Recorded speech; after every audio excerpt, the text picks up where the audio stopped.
بسم اللہ الرحمن الرحیم۔ السلام علیکم۔ اگر ہر انسان شروع سے ہی نیک اور ہر انسان شروع سے ہی بد ہوتا تو توبہ کا دروازہ موت تک نہیں کھلا رہتا۔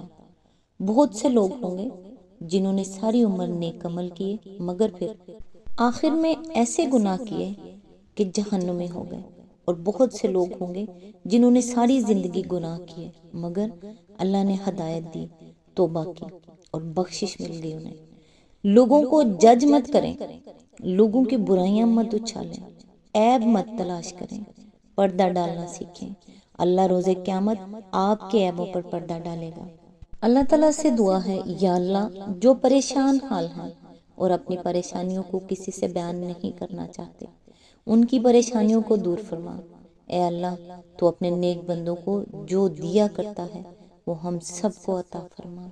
اے اللہ اتنا عطا کر جتنی تیری شان ہے، اتنے گناہ معاف فرما جتنا تو رحمان ہے، اتنی آزمائشوں سے محفوظ فرما جتنا تو مہربان ہے، اتنے رزق میں فراوانی فرما جتنا تو رازق ہے۔ آمین ثم آمین یا رب العالمین۔ آج انشاءاللہ سورہ الجمعہ کی آیت نمبر 10 سے سٹارٹ کریں گے۔ اس کا ترجمہ اور تفسیر تفہیم القرآن سے بیان کروں گی جو اہل سنت جماعت کے لیے ہے۔ اعوذ باللہ من الشیطان الرجیم، بسم اللہ الرحمن الرحیم۔ پھر جب نماز پوری ہو جائے تو زمین میں پھیل جاؤ اور اللہ کا فضل تلاش کرو اور اللہ کو کثرت سے یاد کرتے رہو، شاید کہ تمہیں فلاح نصیب ہو جائے۔ اس کی تفسیر ہے، اس کا مطلب یہ نہیں ہے کہ جمعے کی نماز کے بعد زمین میں پھیل جانا اور تلاش رزق کی دوڑ دھوپ میں لگ جانا ضروری ہے، بلکہ یہ ارشاد اجازت کے معنی میں ہے، چونکہ جمعہ کی اذان سن کر سب کو کاروبار چھوڑ دینے کا حکم دیا گیا تھا، اس لیے فرمایا گیا کہ نماز ختم ہو جانے کے بعد تمہیں اجازت ہے کہ منتشر ہو جاؤ اور اپنے جو کاروبار بھی کرنا چاہو کرو۔ یہ ایسا ہی ہے جیسے حالت احرام میں شکار کی ممانعت کرنے کے بعد فوراً وَإِذَا حَلَلْتُمْ فَاسْتَدُوا سورہ المائدہ آیت نمبر 2 میں، یعنی جب احرام کھول چکو تو شکار کرو۔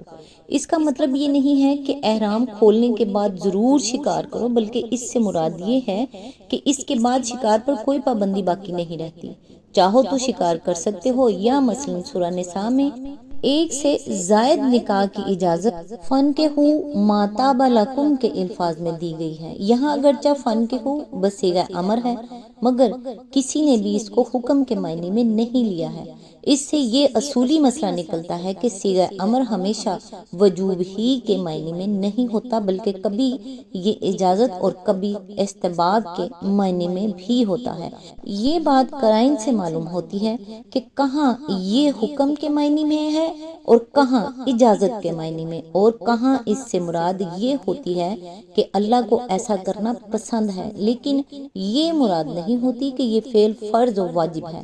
خود اسی فقرے کے بعد متسلن دوسرے ہی فقرے میں ارشاد ہوا ہے، وَاذْكُرُوا اللَّهَ كَثِيرًا، یعنی اللہ کو کثرت سے یاد کرو۔ یہاں بھی صیغہ امر موجود ہے مگر ظاہر ہے کہ یہ استحباب کے معنی میں ہے، نہ کہ وجوب کے معنی میں۔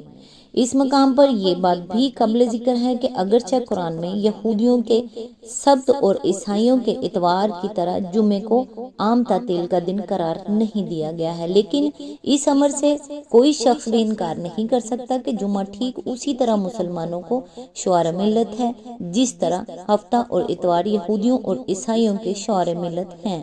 اور اگر ہفتے میں کوئی ایک دن عام تعطیل کے لیے مقرر کرنا ایک تمدنی ضرورت ہو تو جس طرح یہودی اس کے لیے فطری طور پر ہفتے کو اور عیسائی اتوار کو منتخب کرتے ہیں، اسی طرح مسلمان اگر اس کی فطرت میں کچھ اسلامی حصہ موجود ہو لازماً اس غرض کے لیے جمعے ہی کو منتخب کرے گا۔ بلکہ عیسائیوں نے تو دوسرے ایسے ملکوں پر بھی اپنے اتوار کو مسلط کرنے میں تعامل نہیں کیا جہاں عیسائی آبادی آٹے میں نمک کے برابر بھی نہ تھی۔ یہودیوں نے جب فلسطین میں اپنی اسرائیلی ریاست قائم کی تو اولین کام جو انہوں نے کیا وہ یہ تھا کہ اتوار کے بجائے ہفتے کو چھٹی کا دن مقرر کیا۔ قبل تقسیم کے ہندوستان میں برطانوی ہند اور مسلمان ریاستوں کے درمیان نمایاں فرق یہ نظر آتا تھا کہ ملک کے ایک حصے میں اتوار کی چھٹی ہوتی تھی اور دوسرے حصے میں جمعے کی۔ البتہ جہاں مسلمانوں کے اندر اسلامی حس موجود نہیں ہوتی، وہاں وہ اپنے ہاتھ میں اقتدار آنے کے بعد بھی اتوار ہی کو سینے سے لگائے رکھتے ہیں، جیسا کہ ہم پاکستان میں دیکھ رہے ہیں۔ بلکہ اس سے زیادہ جب بے حسی تاریخ ہوتی ہے تو جمعے کی چھٹی منسوخ کر کے اتوار کی چھٹی رائج کی جاتی ہے، جیسا کہ مصطفیٰ کمال نے ترکی میں کیا۔ اسی آیت کے معنی میں آگے فرمایا، یعنی اپنے کاروبار میں لگ کر بھی اللہ کو بھولو نہیں، بلکہ ہر حال میں اس کو یاد رکھو اور اس کا ذکر کرتے رہو۔ تشریح کے لیے ملاحظہ و تفہیم القرآن جلد 4 تفسیر سورہ احزاب حاشیہ نمبر 63۔ اسی آیت کے ضمن میں آگے فرمایا، قرآن مجید میں متعدد مقامات پر ایک ہدایت یا ایک نصیحت یا ایک حکم دینے کے بعد لعلکم تفلحون یعنی شاید کہ تم فلاح پا جاؤ، اور لعلکم ترحمون یعنی شاید کہ تم پر رحم کیا جائے کے الفاظ ارشاد فرمائے گئے ہیں۔ اس طرح کے مواقع پر شاید کا لفظ استعمال کرنے کا مطلب یہ نہیں ہوتا کہ اللہ تعالیٰ کو معاذ اللہ کوئی شک لاحق ہے، بلکہ یہ دراصل شاہانہ انداز بیان ہے۔ یہ ایسا ہی ہے جیسے کوئی مہربان آقا اپنے ملازم سے کہے کہ تم فلاں خدمت انجام دو تو شاید کہ تمہیں ترقی مل جائے۔ اس میں ایک لطیف وعدہ پوشیدہ ہوتا ہے جس کی امید میں ملازم دل لگا کر بڑے شوق کے ساتھ وہ خدمت انجام دیتے ہیں۔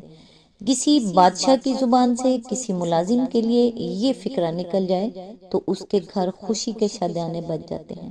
یہاں چونکہ جمعہ کے احکام ختم ہو گئے ہیں، اس لیے مناسب معلوم ہوتا ہے کہ مذاہب اربعہ میں قرآن و حدیث، آثار صحابہ اور اسلام کے اصول عامہ سے جو احکام میں جمعہ مرتب کیے گئے ہیں ان کا خلاصہ دے دیا جائے۔